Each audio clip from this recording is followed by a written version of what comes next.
This morning I had meetings with ministerial colleagues and others, Mr Speaker, in addition to my duties in this House. I shall have further such meetings later today. Dr. Ross-Savage. Thank you, Mr Speaker, and I would like to associate myself with the Prime Minister's sympathies extended towards Claire and commend her on her bravery. Mr Speaker, I regret to inform the House that yesterday there was a very, very serious breach of national security when my PMQ was photographed heading into number 10 through a transparent folder. However, the nation can rest easy. On this occasion, no state secrets were revealed. However, it does make me wonder whether this government can be trusted with a digital ID scheme that is mandatory in all but name. Can the Prime Minister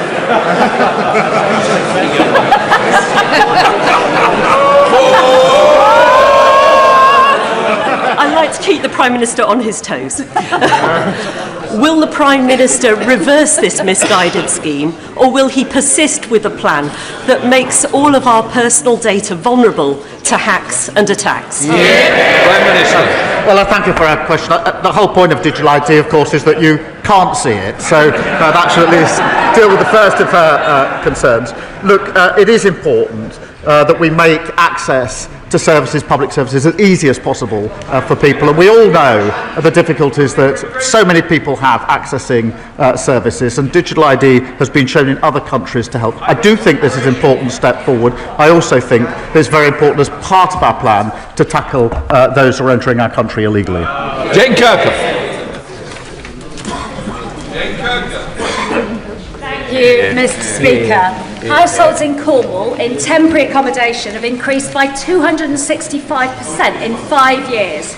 So I'm delighted that this Labour government is investing £39 billion into social and affordable housing. In Cornwall, we're developing a strategy to provide housing at sites like Pydar in my constituency, which need support from Homes England. Will the Prime Minister arrange for us to meet the Housing Minister at our Homes Cornwall launch next month to accelerate discussions on a strategic partnership for Cornwall so we can build the right homes in the right places for local people? Prime Minister. Well, I know the Housing Minister would be delighted to meet my honourable friend to help unlock new homes for her constituents. We are working closely with local authorities through our small sites aggregator to build new affordable homes on brownfield sites. My goal, Mr Speaker, is to restore the dream of home and ownership, which was stolen by the government, by the opposition when they were in government. Thank you. Leader of the Opposition, Kemi Badenoch. Mr Speaker, first of all, can I pay tribute to the former Conservative MP Oliver Colville, who has very sadly passed away after a long illness. Colleagues will remember him for his love of cricket and, of course, hedgehogs. He will be very much missed. Mr Speaker, 4 victims on the Rape Gangs Survivors Panel have resigned. And they've resigned because they've lost all confidence in the government's inquiry. So I'm giving my first question to one of them, to Fiona. She said, being dismissed and contradicted by a minister when you're telling the truth takes you right back to that feeling of not being believed all over again. Fiona's question is simple. What's the point in speaking up if we're just going to be called liars? Prime Minister. Can I thank her for raising that on behalf of Fiona, and let me give Fiona and the House my answer, Mr Speaker, because the grooming scandal was one of the worst scandals of our time. Women and girls were abused and exploited by predatory gangs of men, and survivors have been ignored for many years, including by the state that, of course, is supposed to protect them. My vow to Fiona and them is that this national inquiry will change that.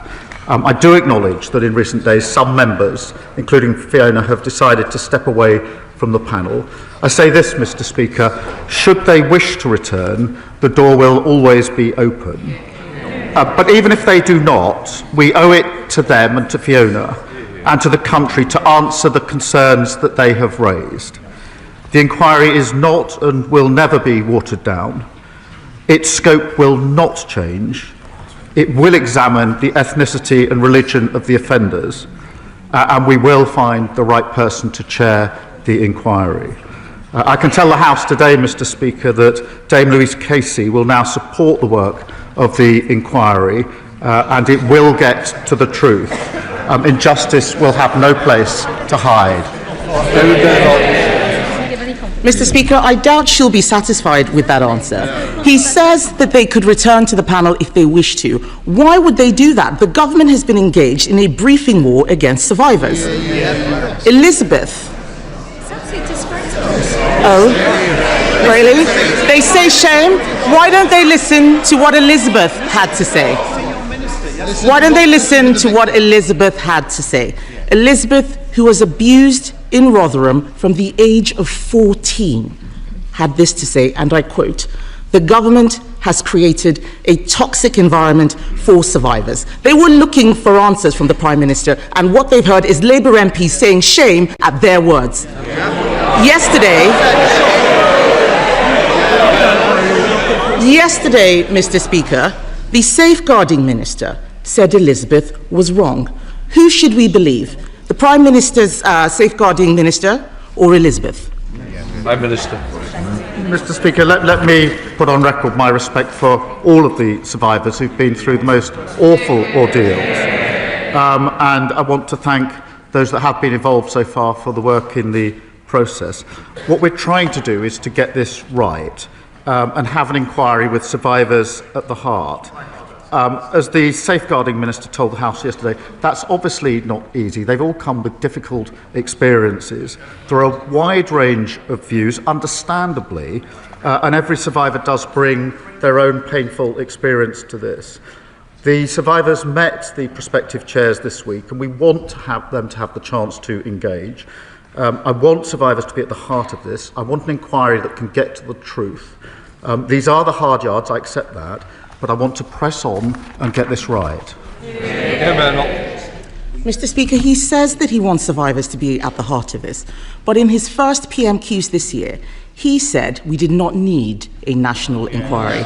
And when he did, all of these MPs cheered. They were nodding their heads, including the Safeguarding Minister. They voted against the national inquiry 3 times. Yes, they did. Yes, they did. They voted against the national inquiry. They voted against the national inquiry 3 times, so the victims don't believe them. They can say no as much as they like. It is on the record. They don't like it, but it's true.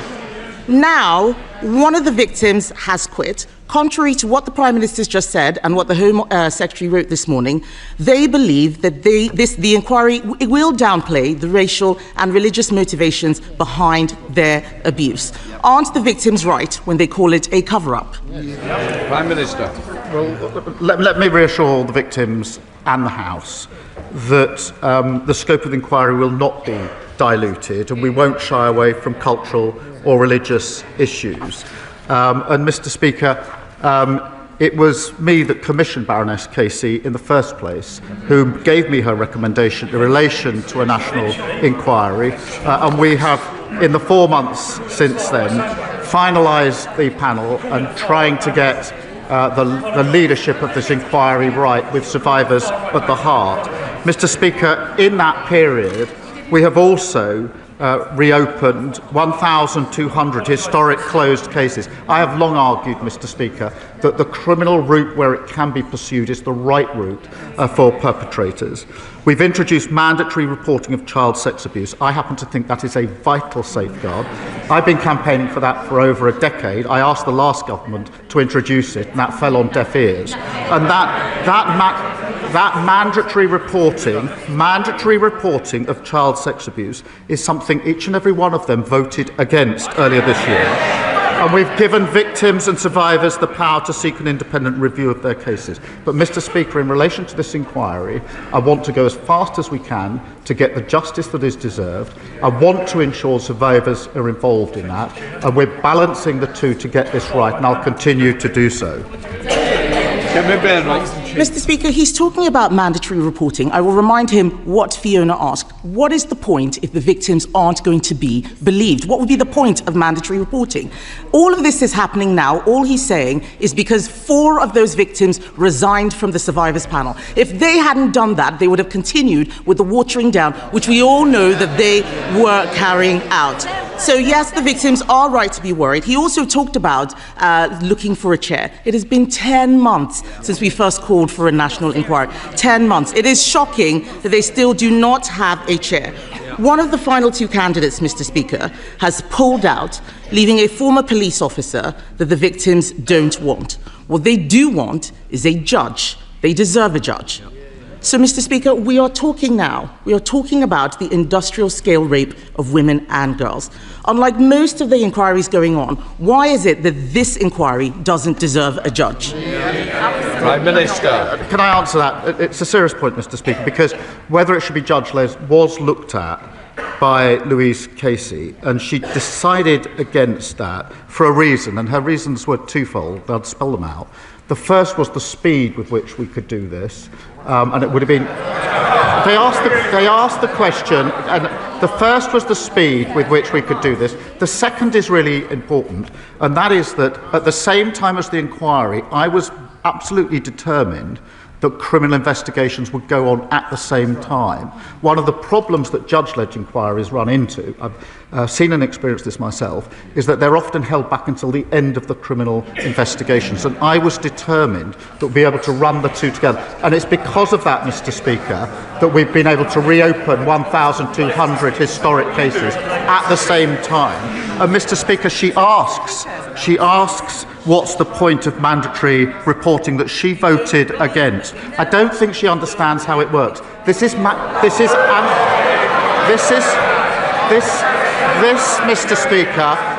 Mr. Speaker, is mandatory reporting of those that have had allegations made to them, and there's clear enough evidence they've then not passed that on. That is a fundamental problem in the system. That is why we've changed the law. They should hang their heads in shame for having voted against that vital protection.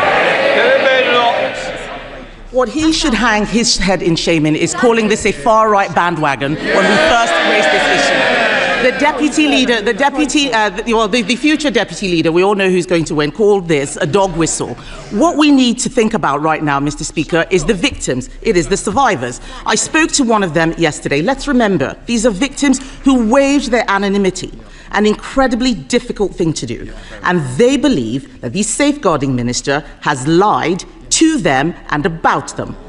One of the survivors has said, and I quote, Jess Phillips needs to be removed because I don't think her conduct during this has been acceptable for the position that she holds. Those aren't my words. Those are the words of a survivor. It is a shame that Labour MPs are drowning that out. The member for Birmingham Yardley has clearly lost the confidence of the victims. Does she still have the confidence of the Prime Minister? Can I just say, Prime Minister, even if we are quoting somebody else, we shouldn't quote it because it's a direct allegation against a member of this House. So I'm sure that that's not what was intended, Prime Minister.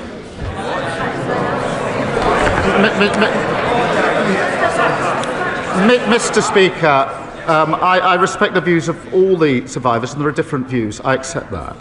But the safeguarding minister, I think, has probably more experience than any other person in this House in dealing with violence against women and girls. Alongside her will be Louise Casey. These 2 individuals, Mr. Speaker, have spent decades standing up for those who have been abused and sexually exploited. And I absolutely think they're the right people to take this forward. Kemi Badenoch. Mr. Speaker, she doesn't have more experience than the survivors. The fact is, just a few weeks ago, he was standing there telling us he had full confidence in the best friend of a convicted paedophile. So it is no surprise that people have no confidence in what he is saying. The victims have said that she should be sacked. We on this side of the House believe that she should be sacked because this is about Labour failure. Labour never wanted this inquiry. We demanded it. It has been Labour-run councils, Trafford, Bradford, Blackpool, that tried to suppress the truth. It is Labour ministers attacking the victims. We're standing up for them. And how is it, Mr. Speaker, how is it that whether it is rape, or Chinese espionage, when he's in a position to do something about it, it's always someone else's fault.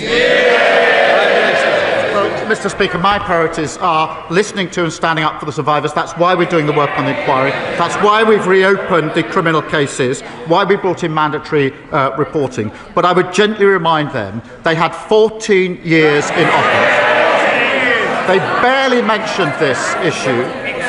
And where there were inquiries, they failed to act on them. We have done more in the time we've been in office than they did in 14 long years. Thank you very much, Mr. Speaker. Mental ill health affects 1 in 4 of us. It costs this country up to £300 billion a year.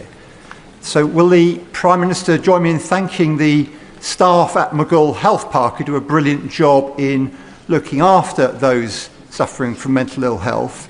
And will he wish them well with their plans to set up a world-leading research and innovation centre which will make an enormous contribution towards this government's stated aim of giving mental and physical health care equal priority? Prime Minister. Well, of course I join in thanking the staff at McGill Health Park. Mr. Speaker, we are investing £15.6 billion to bring down mental health waiting lists, vital in continuing to drive down inactivity and helping people to get the care that they need. In the upcoming multi-year capital budgets, we will enable NHS Trust to accelerate decisions on local priorities, and that could include developments like the Mental Health Digital Research Centre that he champions. Leader of the Liberal Democrats, Sir Ed Davey. Thank you, Mr. Speaker. Can I agree with the Prime Minister about the words he said about Claire Frossell? And agree with him that it's right that we change the law, and I hope it's named after her sons, Jack and Paul. Mr. Speaker, given the revelations about Royal Lodge, does the Prime Minister agree that this House needs to properly scrutinise the Crown Estate to ensure taxpayers' interests are protected? The Chancellor herself has said that the current arrangements are wrong, so will the Prime Minister support a select committee inquiry so all those involved can be called for evidence, including the current occupant? Prime Minister. Well, it's important in relation to all properties, Crown properties, that there is proper scrutiny. I certainly support that. Sir Ed Davey. Well, Mr. Speaker, I hope the House can look at this properly and all people can be summoned to the relevant committee. But turning to the economy now, Mr. Speaker, I know members opposite are relieved. They are finally allowed to say the Conservatives' Brexit deal is a disaster. But, Mr. Speaker, that can't just be a political ruse to attack the honourable member for Clacton, however much he deserves it. Or even worse, Mr. Speaker, or even worse, Mr. Speaker, given we still have the highest inflation in the G7, it mustn't be a smokescreen to raise taxes on ordinary people. Mr. Speaker, it must be a call to action. So will the Prime Minister act now to repair the Brexit damage by negotiating a new UK-EU customs union to boost Britain's trade and grow our economy? No, I don't think that's the way forward. What we've done is to have a much closer relationship with the EU, recognising the damage done by the flawed Brexit deal that the party opposite negotiated. We've also struck deals with India and with the US, record investment into this country, and the fastest growing economy in the G7 in the first half of this year. Daniel Francis. Thank you, Mr. Speaker. This summer, I visited every road across the Bexley and Crayford constituency to reporting potholes to ensure the £895,000 given by this Labour government to the Conservative Control Council in the London Borough of Bexley is spent. However, the Conservative Cabinet member responsible for roads on the council wrote to our local newspaper asking that I stop reporting potholes because it was causing work for the council. Will the Prime Minister join with me in urging my Conservative council to get on and spend that money to make roads like Mayplace Road East safe to drive on? So this is a local Conservative council telling him not to point out potholes in case they have to fill them. That's outrageous, just like the record of the last 14 years. Mr. Speaker, we know how problematic, dangerous and costly potholes are to drivers. That's why we've delivered record investment to maintain our roads and fix potholes. That's £1.6 billion, Mr. Speaker. That money's been given to councils, but it comes with strings. So my message to reinforce this is clear to the council. Use the money, fix the roads, show how you're carrying out repairs, or lose the money because it's councils who get on with the job of fixing our roads. And I'll make sure the Road Minister follows up with him. Ellie Jones. Thank you, Mr. Speaker. Given that the TUC has calculated that the wealthiest 10% of households in the UK hold more wealth than everyone else in the country put together, does the Prime Minister agree with me that it is inequality, not immigration, that is a threat to our country? Well, Prime Minister. Mr. Speaker, we need to deal both with the levels of immigration and with inequality, and that's what this government is doing. And as we get on with trying to boost our economy, can I gently point out that if we want more equality, if we want our economy to be stronger, their party needs to start voting for some of the measures that will make it necessary. Michelle Walsh. Thank you, Mr. Speaker. In March 2022, I gave birth to my son by emergency C-section. Both my son and my life put at risk by a failing maternity service. In Nottinghamshire, we know failing maternity services far too well, with harm caused to mothers, babies and fathers. Over 2,400 families involved in the Donna Ockington inquiry.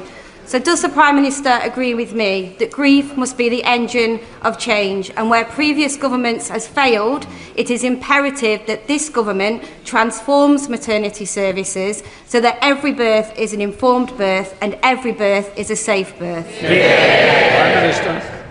Well, can I extend my gratitude to my honourable friend and for all of those who spoke for their powerful and moving stories in the baby loss debate, I think, on Monday, Mr. Speaker. And I can assure her, I was actually at the Pride of Britain Awards on Monday night, and very many people came forward to me having heard some of the speeches from this House, particularly the personal testimonies. And so those stories really did have power in making the argument.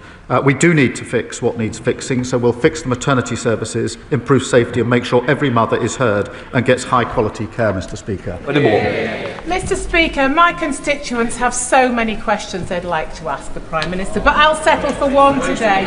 Can the Prime Minister define when grey belt is really grey? Prime Minister. Well, Mr. Speaker, let me give a simple example. We had an example of green belt, which was in fact a car park where building didn't take place, a non-green belt, which was an open playing field where building did take place. That doesn't make sense to me, and that's why we've got the policy we have. Thank you, Mr. Speaker. 12-year-old Millie Blair from Oundle, who joins us today in the gallery along with her mum Gemma, her sister Jessica and her dad Gordon. On Millie's 11th birthday, she was diagnosed with a rare bone cancer, which led to her leg being amputated. Millie attends Prince William School but cannot access the lower playing field because the slope is too steep. Her parents, the school and I have asked the East Midlands Academy Trust to put in a ramp. They've refused, claiming they are not subject to certain parts of the Equalities Act. Would the Prime Minister agree with me that the Trust has an absolute moral obligation to make these adjustments so that Millie can have full access to all of her school so she can play and thrive with all of her friends? Prime Minister. Can I just welcome Millie to the gallery? She's looking down, as I appreciate the members opposite can't see her, but she's smiling down with the courage and positivity that I know is everything to her, and we absolutely salute that, and we're humbled by it. In relation to the decision, Mr. Speaker, I really do find it hard to understand how a school trust could make a decision like that in relation to the ramp. And rather than, as it were, berate them from here, I would just implore them on behalf of, I think, everybody here, and Millie in particular, to just look again and please, I hope with the endorsement of the whole House, to reconsider that decision, put that ramp in, and match the positivity and the courage that Millie has shown all of us. And I thank the honourable friend for raising this campaign. Thank you, Mr. Speaker. The Times has reported that local elections across the country will be delayed for a second year in a row. The leader of my local authority, Surrey County Council, has had to go on record to say that he hasn't called for elections to be cancelled, but other Conservatives clearly have.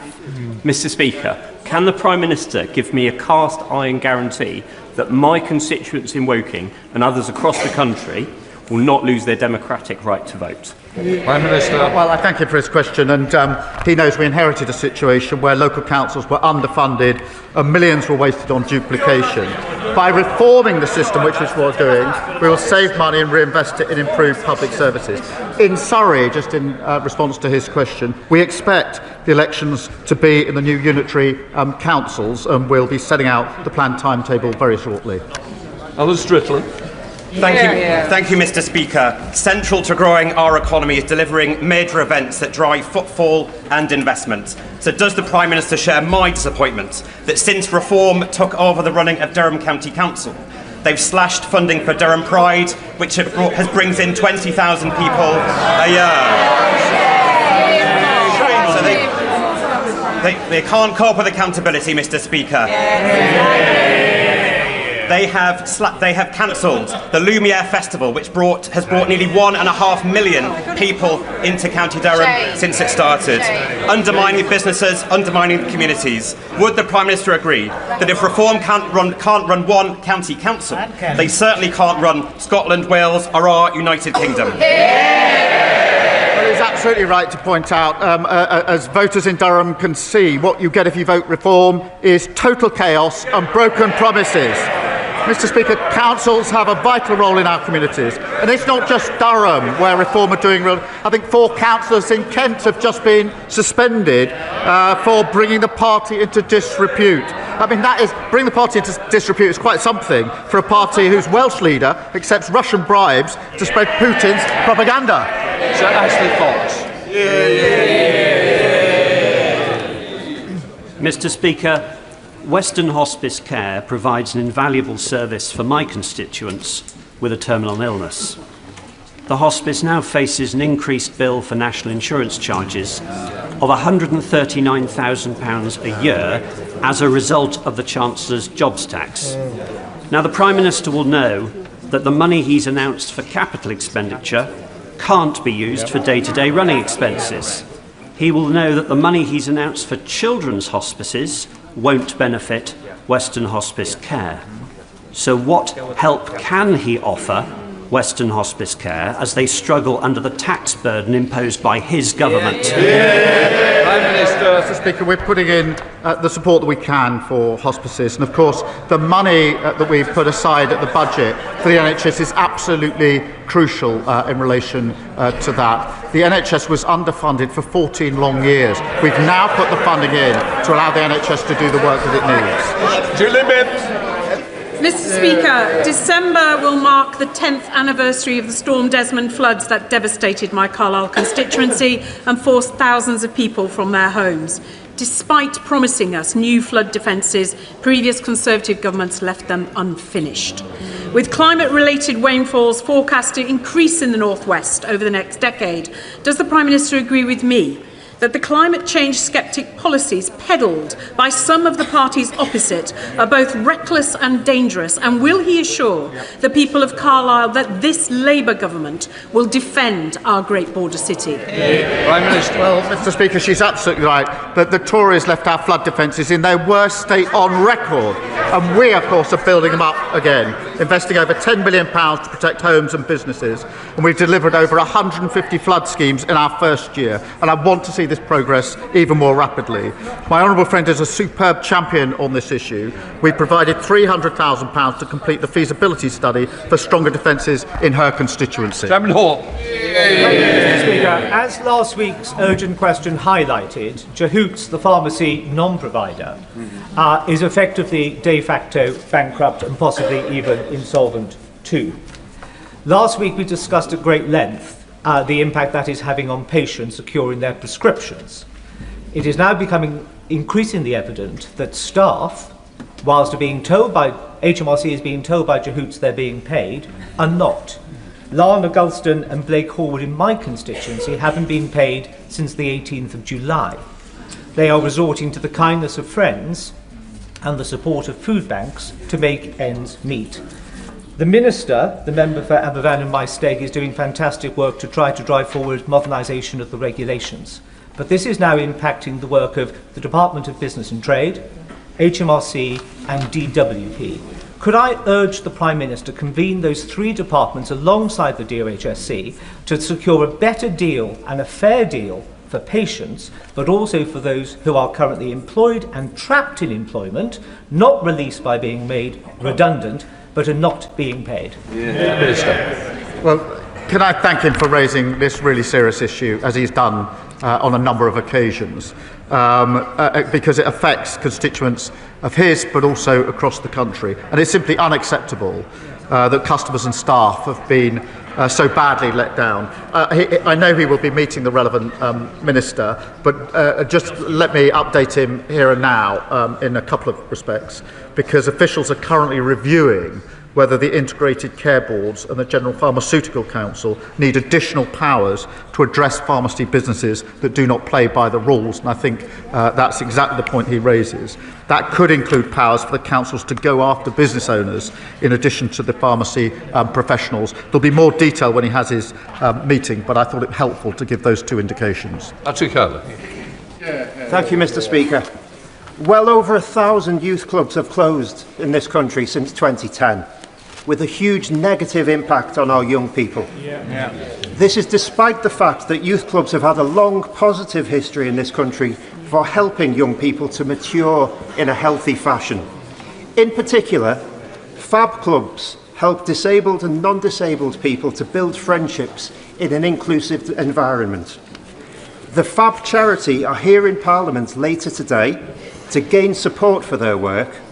So can I ask the Prime Minister to commend the work that they do, and can I also ask him to consider how best to support the youth club movement to help the next generation of young people grow into well-adjusted adults? Well, can I thank my honourable friend for his question? He's a credit to his community. I know firsthand he's done so much hard work to help heal, to rebuild and to look to a brighter future for Southport. Can I welcome FAB Charity to Parliament? They do fantastic work, Mr. Speaker, to help break down barriers. And I'm proud that Labour is backing our youth clubs with £30 million of grant funding, doubling the numbers of youth hubs and providing a youth guarantee with earning or learning guaranteed for our young people. Our national youth strategy will be set out in the autumn. Rebecca Smith. Thank you, Mr. Speaker. Last week, I invited the Prime Minister to match the Conservative pledge to scrap business rates for our high streets. However, he declined. Instead, he pointed me towards the small business strategy. Since then, businesses have been in touch to tell me that this strategy will make little or no difference to their future. With 14,000 high street businesses expected to close this year alone, and with retail businesses in my constituency facing a doubling of their business rates, when will this Labour government deliver on its commitment to reduce business rates, given that they are unprepared to accept our policy of scrapping them altogether? Mr. Speaker, our small business plan was drawn up with small businesses. I sent her a copy online. I hope she shared that with the 3,000 small businesses in her constituency. They show what we're doing. Well, we're reflecting what they asked us to do before they shout rubbish. This is what they asked us to do. £1 billion of additional lending to small businesses, £3 billion extra for small businesses to scale up, dealing with late payments with the biggest reform for 25 years. Alex Mayor. Thank you, Mr. Speaker. As Britain faced peril in World War II, Winston Churchill took a radical step. He changed the clocks to shift extra daylight into the evenings. As the clocks go back this weekend, would the Prime Minister take a look at the evidence on trialling Churchill time again to cut carbon, reduce